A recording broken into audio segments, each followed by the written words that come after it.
सबसे पहली चीज़ जो इस फ़िल्म में का एक जो कोर एक फ़िल्म का जो एक जिसको हम कहते हैं एक प्लॉट जो है वो ये है कि एक छोटा बच्चा है जो कि जिसके दादा इस दुनिया से चले गए हैं और उसकी माँ ने कुछ खाना दिया है कि वो मंदिर के पंडित को खिला दे। तो अगर मंदिर के पंडित को खाना खिला देंगे तो वो खाना जो है उनके दादा के पास पहुंच जाएगा। ये एक धारणा है, एक विश्वास है, एक कल्चर का पार्ट है। ये रिलीजन नहीं है। रिलीजन को अगर आप पढ़ते हैं और प्रैक्टिस करते हैं जैसा कि रिलीजियस स्क्रिप्चर में है तो उसमें ऐसी कोई बात आपको नहीं मिलेगी कि एक आदमी जो मर जाता है और मरने के बाद उसके पास खाना पहुंच जाएगा। ये एक झूठी बात है और ये झूठी बात हम अपने बच्चों के दिमाग में फीड कर रहे हैं। तो ये पहली गलत चीज़ है। जो हमारा शरीर है, जो हमारा जो जिस्म है, जो एक मटेरियलिस्टिक बॉडी है, इसकी एक मटेरियलिस्टिक नीड है जो कि हम खाना खा के पूरा करते हैं। और जब हम मर जाते हैं तो इस बॉडी को उस चीज़ की ज़रूरत नहीं पड़ती है, उस खाने की ज़रूरत नहीं पड़ती है। तो हम खाना अगर किसी तीसरे इंसान को भेजते हैं या खिलाते हैं तो वो खाना जो है जो लोग मर चुके हैं उनके पास नहीं पहुंचता। ये एक बहुत ही लॉजिकल और रेशनल पॉइंट है। और रिलीजन भी जो है इस चीज़ को इंडोर्स नहीं करता है, हालांकि हमारा कल्चर इस चीज़ को इंडोर्स करता है। हमारे रिलीजन में जो अंधविश्वास भरा गया है, एक सदियों से भरा गया है, उसका एक नतीजा है कि ये लोग ऐसी ऐसी बातों में बिलीव करते हैं। उसके बाद बहुत सारी चीज़ें हुई। एक मौलाना है, उनके पास चले गए, एक मस्जिद या एक दरगाह के इमाम है, एक्चुअली वो दरगाह के केयर टेकर को दिखाया गया है। वो एक तो किसी भी कम्युनिटी में, मुस्लिम कम्युनिटी में ख़ासकर, जो एक जहाँ पे लोग मर जाते हैं, जो दरगाह होता है या शमशान घाट होता है, जो उसके जो केयर टेकर होते हैं वो रिलीजन को पोर्ट्रे नहीं करते हैं। वो एक ऐसे फिगर नहीं होते हैं जिससे आप जाके आप रिलीजन को सीखें। रिलीजन को सीखने के लिए उनके आलिम के पास जाना होता है। हो सकता है कि कोई एक आलिम है जो कि एक ऐसी जगह पे पाया जाए जहाँ पे दरगाह है, लेकिन जो कि एक दरगाह के केयर टेकर होते हैं, जो मुजाविर होते हैं, जो कि तावीज़ बनाते हैं और जो सुपरस्टिशन को से लोगों से पैसा कमाते हैं, वो रिलीजन के असल स्कॉलर नहीं होते हैं। उनसे रिलीजन नहीं सीखा जा सकता है। इसीलिए जब बच्चे ने ये सवाल किया कि अल्लाह मस्जिद में होता है और जो है भगवान मंदिर में होता है, तो अल्लाह मंदिर में क्यों नहीं हो सकता, भगवान मस्जिद में क्यों नहीं हो सकता। बहुत ही इनोसेंट सा सवाल है। और ये सवाल जो है इनोसेंट के अलावा एक बहुत ही बेसिक सवाल है कि आखिर क्या डिफरेंस है। तो अगर आप रिलीजन में जो भगवान का जो कंसेप्ट है, जो एक हिंदी में अवधारणा कहते हैं, जो है एक ईश्वरवाद की जो अवधारणा है, वो सेम है। अगर आप ये कहते हैं कि भगवान एक है और उसका कोई आकार नहीं है, उसकी कोई प्रतिमा नहीं है, उसकी कोई पेंटिंग नहीं है, उसका कोई पत्थर भगवान नहीं है, कोई पेड़ भगवान नहीं है, अगर आप भगवान को सिर्फ एक भगवान की हैसियत से, एक कंसेप्ट की हैसियत से आप उस चीज़ को एक्सेप्ट करते हैं, तो ये बात सारे धर्म में बराबर हो जाएगी। हिंदुइज्म में भी जो अगर आप गॉड की डेफिनेशन देखते हैं, वहाँ पे भी एकम अद्वितीयम है, ना प्रतिमा अस्ति है, ये बातें कही गई हैं, लेकिन इस बात को कोई मानता नहीं है। हर कोई गणेश जी की मूर्ति बना रहे हैं, कोई सरस्वती माता की मूर्ति बना रहे हैं, कोई दुर्गा माता की मूर्ति बना रहे हैं, कोई शिव भगवान की मूर्ति बना, तो अपने अपने हिसाब से जिसको जो समझ में आता है उस हिसाब से वो मूर्तियाँ बनाते, कहते हैं ये भगवान है, या ये भगवान का रूप है, या ये भगवान के अवतार है, और उसकी पूजा करके वो भगवान तक पहुँचना चाहते हैं। तो ये गलत है। तो वो मौलाना दिखाया गया है, जो मुस्लिम स्कॉलर दिखाया गया, उनको ये कहना चाहिए उस बच्चे को कि भगवान एक है। वो हिंदू का भगवान अलग और मुसलमान का और सिख और ईसाई का भगवान अलग अलग नहीं है।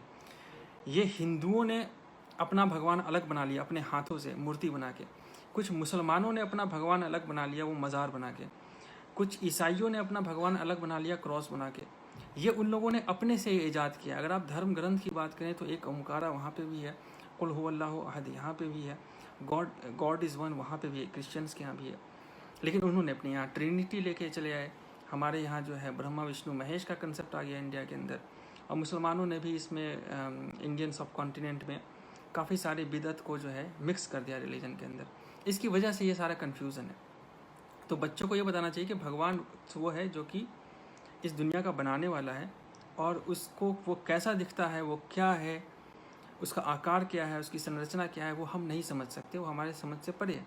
इसलिए हम आंख बंद करके उसकी सिर्फ उसकी आराधना कर सकते हैं, उसको हम सोच सकते हैं, उसकी पूजा कर सकते हैं। लेकिन हम ये नहीं कह सकते कि ये मूर्ति भगवान है, ये पत्थर भगवान है, ये पेड़ भगवान है। इसीलिए डिफरेंस हो जाता है, एक मस्जिद में और मंदिर में जो डिफरेंस हो जाता है वो ये हो जाता है कि किसी मस्जिद में आपको कोई प्रतिमा नहीं मिलेगी। हम ये नहीं कहेंगे कि ये चीज़ भगवान है, वो चीज़ भगवान है। वहाँ पे कोई भी धर्म का आदमी आके अपनी आँख बंद करके भगवान को याद कर सकता है। लेकिन मंदिर में जब आएंगे तो मंदिर एक स्पेसिफिक होता है। जैसे ये काली माँ का मंदिर है, ये सरस्वती देवी है उनका मंदिर है, ये लक्ष्मी जी का मंदिर है, ये शिव भगवान का मंदिर है, या ये एक ऐसा मंदिर है जिसमें बहुत सारे भगवान रहते हैं। वो भगवान हमने खुद से अपने हाथों से बनाए। तो जो लॉजिकल कंसेप्ट है भगवान का वो ये है कि आप भगवान को नहीं देख सकते। कोई इंसान क्लेम नहीं कर सकता है कि उसने भगवान को देखा है। हमारी जो मटेरियलिस्टिक, हमारी जो एक इसको कहते हैं एक नेचुरल जो हमारी जो बिल्ट है वो हम मिट्टी से बने हैं। हमारे यहाँ जो है जो एलिमेंट है वो अर्थ के एलिमेंट है, और हमारे अंदर इतनी कैपेसिटी नहीं है कि हम अपनी इस अर्थली एग्जिस्टेंस के साथ भगवान को या एक खुदा को देख सकें। जब देख नहीं सकते तो उसका मूर्ति मत बनाइए, उसकी पेंटिंग मत बनाइए। यहीं से रिलीजन डिफरेंट हो जाता है एक्चुअली।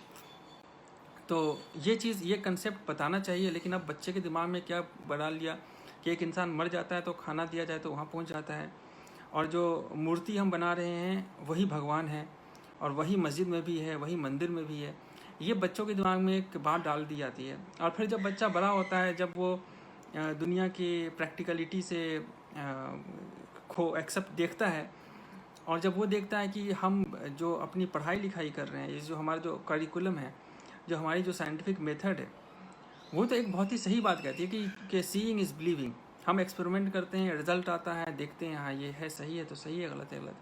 ये क्या रिलीजन की बात बता रहे हैं कि ये जो है ये पत्थर के मूर्ति जो है ये भगवान है, ये हमारे वो हैं, ऐसे है वैसे है, इन्होंने धरती की संरचना की है। तो फिर लोग जो है नास्तिक हो जाते हैं, एथिस्ट हो जाते हैं, क्योंकि उनको पता ही नहीं है रिलीजन क्या है। उनको वो बताया जाता है जो उन्होंने देखा है कि अपने हाथों से लोग भगवान बना रहे हैं, उसकी पूजा कर रहे हैं, उसी के नाम पे लोगों को मार रहे हैं और ख़ुद भी मर रहे हैं। तो ये एक बहुत ही केओटिक और बेकार सी चीज़ लगती है। किसी भी रेशनल माइंड को ऐसा लगेगा कि ये क्या हम ये बकवास कर रहे हैं। ये तो मतलब एक किस्से कहानी जैसी है। बच्चों को जैसे सुनाया जाता था कि चंदा मामा दूर के उनको पुआ पकाए गुड़ के, ऐसे जो है आप खाए थाली में, मुन्ने को दो प्याली में। It looks good to certain age, लेकिन जो है अब आगे चल के इंसान को लगता है ये क्या बात कर रहे हैं, इसका रियलिटी से कोई लेना देना नहीं है। तो जो रिलीजन है और स्पिरिचुअलिटी है उसको पढ़ने की ज़रूरत है, उसको समझने की ज़रूरत है। अगर आप पढ़ेंगे, समझेंगे और उसको उस मायने में लेंगे तो फिर वो चीज़ जो है आपको चीज़ उसका वर्थ समझ में आएगा, उसकी वैल्यू समझ में आएगी। नहीं तो ये चीज़ें ऐसी है, ये मूवी बना के जो है आप और कंसेप्ट को बिगाड़ दे रहे हैं जो है ये चीज़ समझने वाली। एक और चीज़ समझने की ये है कि जो लोग कहते हैं कि सारे धर्म बराबर हैं, वो वही लोग कहते हैं जिनको धर्म का पता नहीं है, पहली चीज़। या तो जो लोग नास्तिक लोग हैं, मजाक में कहते हैं कि यार सब तो बराबर है, they are all the same shit, वो ये कहते हैं। या तो फिर पॉलिटिशियन कहते हैं जब वो डाइस पे आते हैं, यार सारे धर्म बराबर हैं, ठीक है। तो हालांकि सारे धर्म बराबर नहीं है, आपको धर्म को समझना पड़ेगा कि धर्म में क्या है, लोग क्या कहा गया है। जो धर्म को समझना है उसके लिए पढ़ना पड़ेगा, लेकिन कोई पढ़ना नहीं चाहता है एक्चुअली। आज की डेट में कोई समझना नहीं चाहता है। हर एक इंसान अपनी ज़िंदगी के कुछ प्रॉब्लम से दो चार है और वो उसका क्विक सोल्यूशन चाहता है। अब वो देखता है कि अच्छा ये काम करने के लिए इतनी मेहनत करनी पड़ेगी, ये करना पड़ेगा, तो उसके दिल में एक डर है, एक लालच है।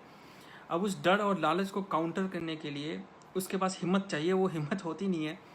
तो कोई एक बाबा आ जाते हैं, बोलते हैं कि हाँ तुम्हारा ये काम हो जाएगा। तो एक आस लगाने वाली बात है, इस आस लगा के वो कहते हैं कि समझते हैं कि वही धर्म है, हालांकि वो धर्म नहीं है। ऊपर वाले ने कहा है कि ऊपर वाला भी आपकी मदद उस वक्त करेगा जब आप खुद अपनी मदद करेंगे। We have to help our self. तो ज़मीन पे एक कानून बना हुआ है, लॉ है, मैटर का लॉ है, एनर्जी का लॉ है, मैटर और एनर्जी के इंट्रैक्शन का लॉ है, साइकोलॉजी का लॉ है, एंथ्रोपोलॉजी का लॉ है। अगर वो लॉज को हम समझते हैं तो हम अपनी ज़िंदगी में आसानी पैदा कर सकते हैं, ठीक है। उसकी जो नीयत होगी वो ऊपर वाला देखता है कि उसकी क्या नीयत, उस हिसाब से हमारी ज़िंदगी में मज़ीद आसानी आती है या परेशानी आती है या टेस्ट होता है उसके अकॉर्डिंग। तो ये है मामला। धर्म ये नहीं है कि अच्छा हमें किसी चीज़ से डर लग रहा है तो भगवान आके बचा देगा, हमें किसी चीज़ की लालच है तो भगवान आपको दे देगा। धर्म कोई कचरे का डब्बा नहीं है, लाल हरा पीला, की अपनी जो है सारी गंदी इच्छाएं और अपनी सारी डर को आप वहाँ जाके डंप कर दें और भगवान आपके घर को सुख शांति से भर देगा। ये रिलीजन नहीं है।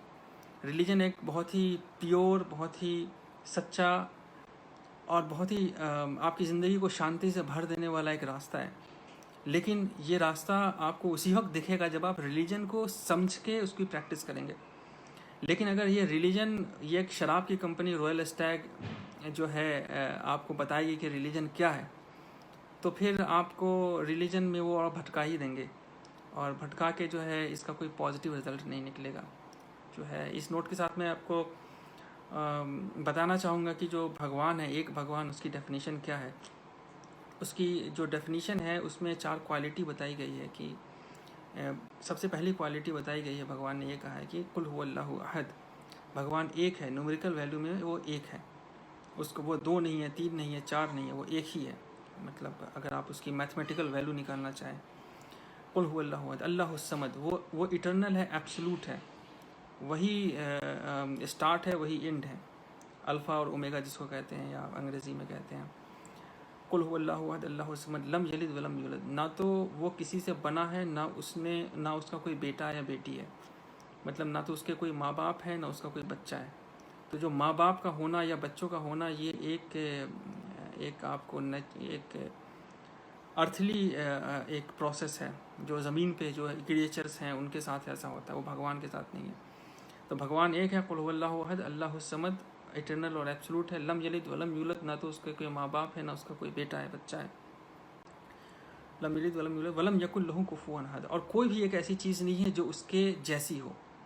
तो अगर ये क्वालिटी किसी भी चीज़ में आप फिट आती है तो आप उसको भगवान बोल सकते हैं। आप इस क्वालिटी को अपनी सारी मूर्तियों पे अप्लाई कीजिए, अपने सारे जो स्कॉलर्स रिलीजियस हैं उस पर, जिसको भी आप भगवान समझते हैं उस पर एक क्वालिटी अप्लाई करके देखिए। अगर वो अप्लाई होती है तो वो भगवान है, अगर अप्लाई नहीं होती है तो वो भगवान नहीं है। जाहिर है कि ये जो मैंने क्वालिटी बताई हैं, ये क्वालिटी मैंने कुरान शरीफ से बताई हैं, जिसमें भगवान के बारे में ये कहा गया। और कई कहा, कोई भी चीज़, इंसान अगर ये क्लेम करता है कि वो भगवान है और उसके अंदर ये 4 क्वालिटी नहीं है तो वो झूठ बोल रहा है। आपको इसको भगवान मानने की ज़रूरत नहीं है। और जो भगवान एक बनाने वाला है वो आपसे, आपकी 70 माह से ज़्यादा मोहब्बत करता है, और आपके इतने करीब है जितना कि आपका जो जगलर वेन होता है यहाँ, उससे भी ज़्यादा करीब है। तो अगर आपको इस वीडियो देखने के बाद ऐसा लगता है कि कोई ऐसी चीज़ है जो हमें समझनी चाहिए, हमें जो सच्चा भगवान है उसके करीब होना चाहिए, तो आप आंखें बंद करके उससे दुआ कीजिए, बिना किसी मूर्ति, देवी देवता, धर्म गुरु को अपनी शक्ल में लाए बिना एक भगवान की पूजा कीजिए। इंशाअल्लाह उसी से सारे प्रॉब्लम दूर होंगे। और ये वीडियो का निगेटिव इफ़ेक्ट ज़्यादा है, पॉजिटिव इफ़ेक्ट का मैंने सारी चीज़ों पे बात नहीं की है, लेकिन कुछ चीज़ों पे बात करी है, और उम्मीद करता हूँ कि ये चीज़ समझ में आएगी। इंशाल्लाह फिर कभी फ़ोन पे हम लोग डिस्कस करेंगे इस टॉपिक के ऊपर फिर।